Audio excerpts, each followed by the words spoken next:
Let me tell you something that almost every financial advisor, every personal finance influencer, and every well-meaning accountant has completely backwards. Saving money does not make you wealthy. Saving money keeps you comfortable while your wealth quietly disappears. And I am not saying that as a provocative opinion. I am saying it as someone who has spent decades studying the oldest financial system ever created, and then applying it to real businesses, real negotiations, and real capital allocation. The Torah does not reward hoarders. It never has, and the moment you understand why, you will never look at your savings account the same way again. I had a student a few years ago, smart guy, engineer by training, started a small import business on the side. He was diligent, saved 30% of everything he earned, had a nice cushion in his checking account, felt secure, felt responsible, and every single year his net worth barely moved. He was doing everything Dave Ramsey told him to do, and he was going nowhere. Then we sat down, and I showed him one principle from the laws of Nezikin, from the Talmudic tractate on damages and civil law, that explains exactly what was happening to him. Within 18 months of applying that principle, he had deployed his capital into 2 income-generating assets, exited one bad deal cleanly, and tripled his monthly cash flow. He did not get lucky. He applied a system, a very old, very precise system. Today I am going to show you that system. I am going to show you what idle money actually does, why the Torah treats it as a liability and not an asset, and how the wealthiest communities in the world, communities that have survived exile, persecution, and economic collapse multiple times, understood something about money in motion that the modern financial world refuses to teach you. Stay with me. This is not motivational nonsense. This is a 3,000-year-old law that works, and I'm going to break it down like a business plan.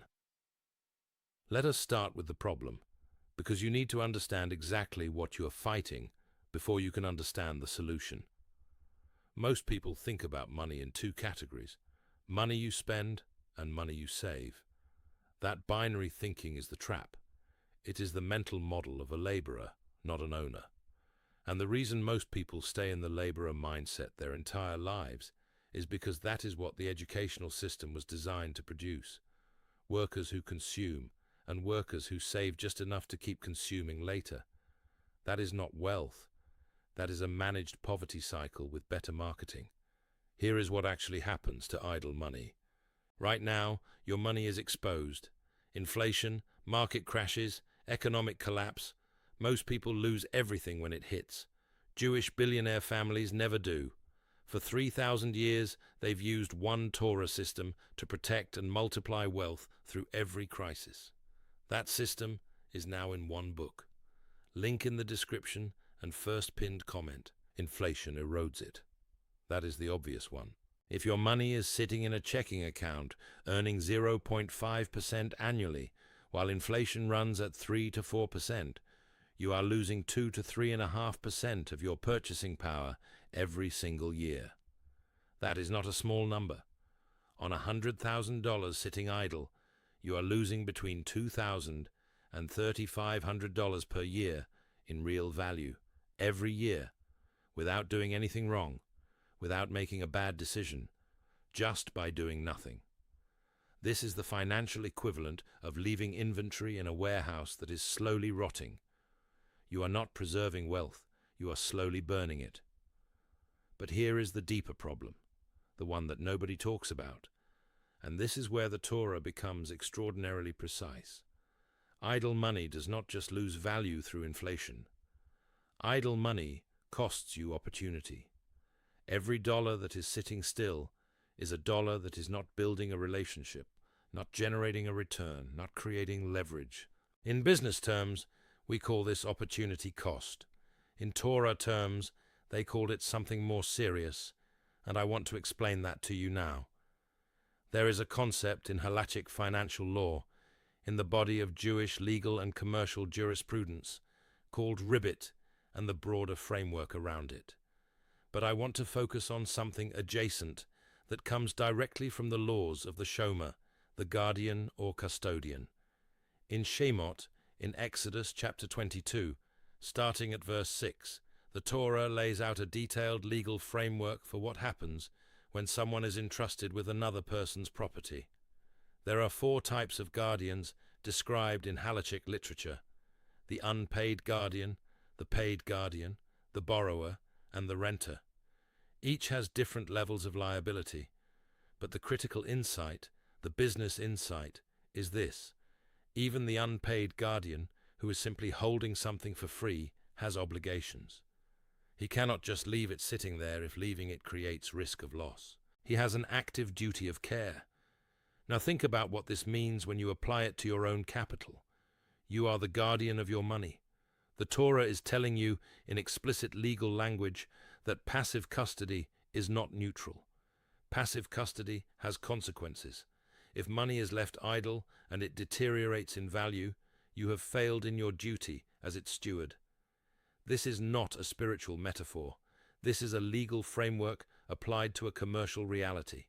The Torah understood thousands of years ago what modern economists discovered only in the 20th century. Money is not a static object. Money is a living economic force, and when you stop it, you begin killing it. Let me give you the biblical example because this is where it gets fascinating. Think about Joseph, Yosef HaTzadik. Most people know the story from a religious perspective: the coat, the brothers, the pit, Potiphar's house, the prison, the dream, Pharaoh.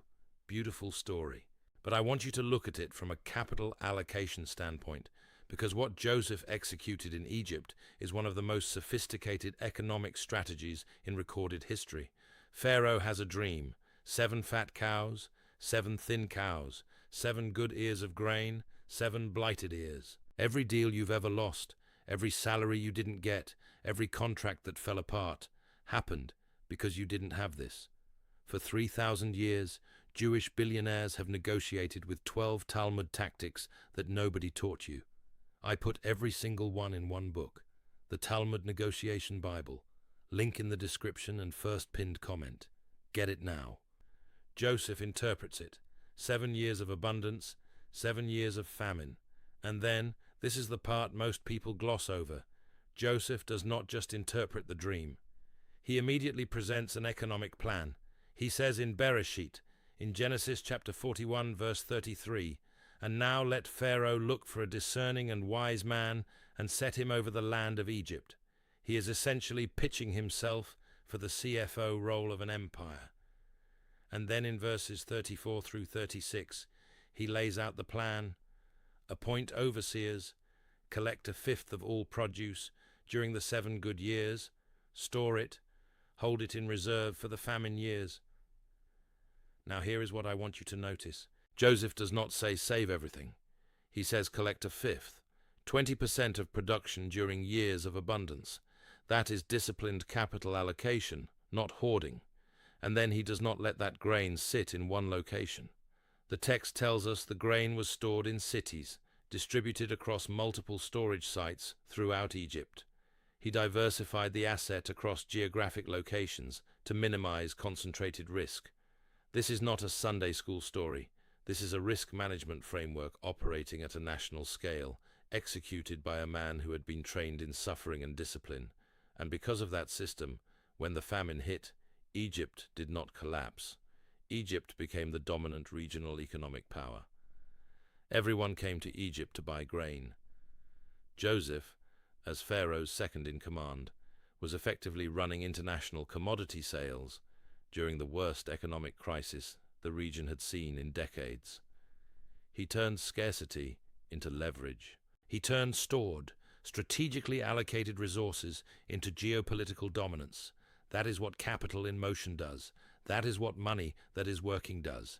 It does not just preserve itself. It positions you to be the solution when everyone else is panicking. Now let us bring this into the modern world, because I know some of you are sitting there thinking, okay, Rabbi, but that was ancient Egypt. What does this have to do with my business right now? Fair. Let me tell you about the Diamond District in New York. 47th Street in Manhattan. If you have walked through there, you know it is one of the densest concentrations of commercial activity in a single block anywhere in the world. What most people do not know is the financial architecture underneath it. The diamond trade is built almost entirely on a concept called memo, which is essentially the trading of diamonds on consignment before full payment is made. A dealer will release inventory to another dealer on the strength of a handshake and a community relationship. There is no bank involved, no credit check, no collateral agreement in the traditional sense. The security is reputation and communal accountability, and the velocity of capital in that system is extraordinary. The same diamonds might change hands between 4 or 5 dealers in a single day, each transaction generating a margin. The capital is never idle. It is always in motion, always generating a return, always building a relationship. This system did not come from Wall Street.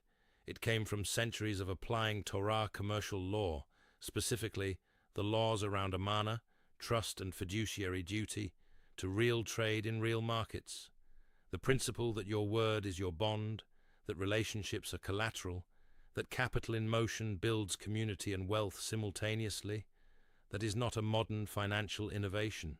That is ancient commercial wisdom that a specific community carried with them through centuries of economic displacement and applied every single time they rebuilt. Now let me be very specific about what this means for you practically, because I am not here to give you history lessons. I am here to change how you think about capital. Here is the first principle you need to internalize. Idle money is not safe money. It is slow-losing money. The only question is whether you are losing it fast through bad investments or slow through inaction. The goal is not to avoid risk. The goal is to deploy capital into the right risks with asymmetric upside. The Torah framework for this is not gambling, and it is not speculation. It is deliberate, contractual, relationship-based deployment of resources into productive activity. Let me give you the framework in practical terms. Think about your capital in 3 buckets. The first bucket is your operational reserve. This is 12 weeks of operating expenses for your business, or 3 to 6 months of personal living expenses if you are an individual. This money sits in the safest, most liquid account you can find. This is not an investment. This is insurance. You are not trying to make this money work. You are keeping it available so you never have to make a desperate decision. Desperation is the most expensive financial state a human being can be in. The second bucket is your deployment capital. This is everything above your operational reserve that is not already committed to an investment, and this is where most people fail completely. They accumulate money in this bucket, they let it sit, they feel good about it, and they call it saving. But all they are doing is slowly losing purchasing power while opportunity passes them by. This capital needs to be deployed. It needs to be put to work in income-generating assets, in equity stakes in businesses you understand, in real estate that generates cash flow, in skills or systems that increase your own productive capacity. The deployment decisions will vary based on your specific situation, but the principle is non-negotiable. Money in this bucket must be moving. The third bucket is what I call your long-term compounding asset. This is capital deployed into vehicles that you genuinely will not touch for 7 to 10 years minimum. Index funds, quality real estate held for appreciation, an equity stake in a growing business. This capital benefits from compound growth, which is itself a concept embedded in Torah commercial thinking. The idea that money, properly deployed, grows in a way that accelerates over time is exactly what the laws around investment partnerships in the Talmud in Bava Metzia describe. The Talmud specifically addresses scenarios where one partner provides capital and another provides labor, and they split the gains. That structure recognizes that money has productive power when it is actively engaged in commerce. Are you starting to see the pattern? The Torah did not tell people to save more. It told people to be better stewards. Stewardship and saving are completely different things. Saving is passive. Stewardship is active. Saving says, I am protecting what I have. Stewardship says, I am responsible for making this grow, because the needs of my family, my community, and my future depend on it. Now let me address the counter-argument directly, because I know some of you are already thinking it. What about the concept of not being wasteful? What about the principle of tzniut in consumption, of living within your means? Does the Torah not also teach restraint? Yes, absolutely. But there is a critical distinction that most people miss. The Torah teaches restraint in consumption. It does not teach restraint in deployment. These are not the same thing. Living below your means is wisdom. Keeping the difference idle in a savings account is not. Living below your means so that you have more to deploy into productive activity. That is exactly the point. Think about how Abraham operated. Here is a man who left everything familiar, who traveled across vast distances, who built alliances in foreign territories.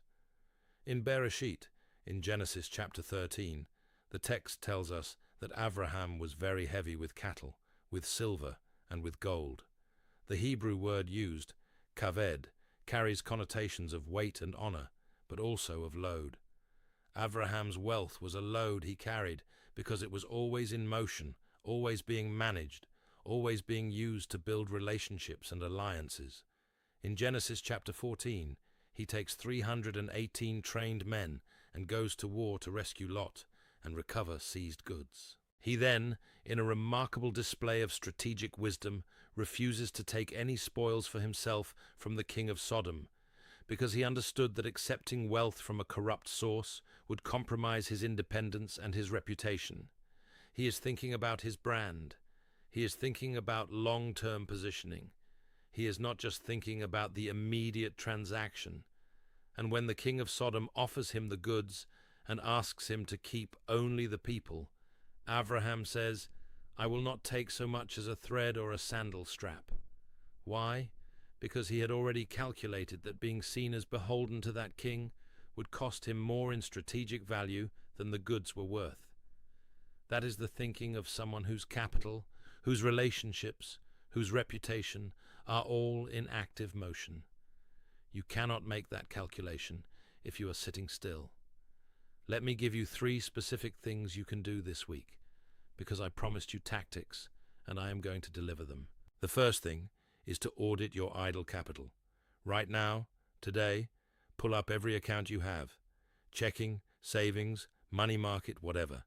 Calculate how much is sitting above your 12-week operational reserve. That number, whatever it is money that is currently working against you through inflation and opportunity cost. You do not have to deploy it all immediately, but you need to know the number. You need to feel the weight of it, because right now you are treating it as a comfort blanket, and it is actually a slow leak. The second thing is to identify one income-generating asset that you already understand well enough to invest in intelligently. Not something you heard about at a party. Not a crypto play your cousin told you about. Something in your existing domain of knowledge. If you run a service business, maybe it is buying a piece of equipment that allows you to serve more clients. If you are in real estate, maybe it is a small multifamily property in a market you have already studied. If you work in a specific industry, maybe it is taking an equity stake in a supplier or a complementary business. The key word is intelligently. The Torah does not reward recklessness. It rewards deliberate, informed deployment with contractual clarity. The third thing is to define your operational reserve precisely, write it down, and then make a rule that anything above that number is deployment capital, not savings. Deployment capital. Change the language you use internally, because language shapes behavior. When you say savings, your brain hears protect and don't touch. When you say deployment capital, your brain starts asking, where does this go next? That mental shift alone is worth more than any specific investment strategy I could give you. There is one more thing I want to say before I close this out, And it is the thing that ties all of this together. The reason the Torah treats idle money as a problem is not primarily economic. It is relational. Money in motion creates transactions. Transactions create relationships. Relationships build community. And community is the actual infrastructure of wealth across time.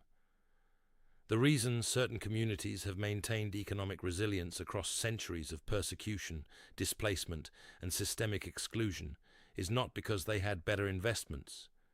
It is because they maintained dense, trust-based networks of commercial relationship where capital circulated within the community, where one generation's deployment capital became another generation's operating business, where the money never truly stopped moving.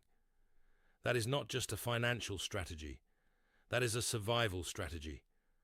And it has worked for 3,000 years across more adverse conditions than any modern portfolio has ever been tested against. When you let money sit idle, you are not just losing to inflation. You are opting out of the network. You are cutting yourself off from the circulation that builds real, durable, generational wealth. So let me recap this cleanly. Idle money is not safe money. It is losing money. The Torah does not reward passive custody. It demands active stewardship. Capital in motion builds returns, relationships, and resilience. Capital sitting still builds only the illusion of security, while slowly destroying real purchasing power. You have 3 buckets: operational reserve, deployment capital, and long-term compounding assets. Know which bucket your money is in and why. Audit your idle capital this week. Identify one intelligent deployment opportunity in your existing domain of knowledge. Change your internal language from saving to deploying. Those are not suggestions. That is a framework. The Torah is not just a holy book. It is the oldest, most tested business manual in human history. Entire communities built, lost, and rebuilt wealth using its commercial principles across 3,000 years and across dozens of different economic environments. You just got another page of it. The question is what you are going to do with it. If this gave you something concrete, if this changed how you are going to look at the money sitting in your account tonight, subscribe to this channel. Because every single week I bring you another principle from this system, applied directly to how you build, protect, and transfer real wealth. Not motivation, not hustle culture. Strategy. Tested, ancient, and extraordinarily effective strategy. And we are just getting started.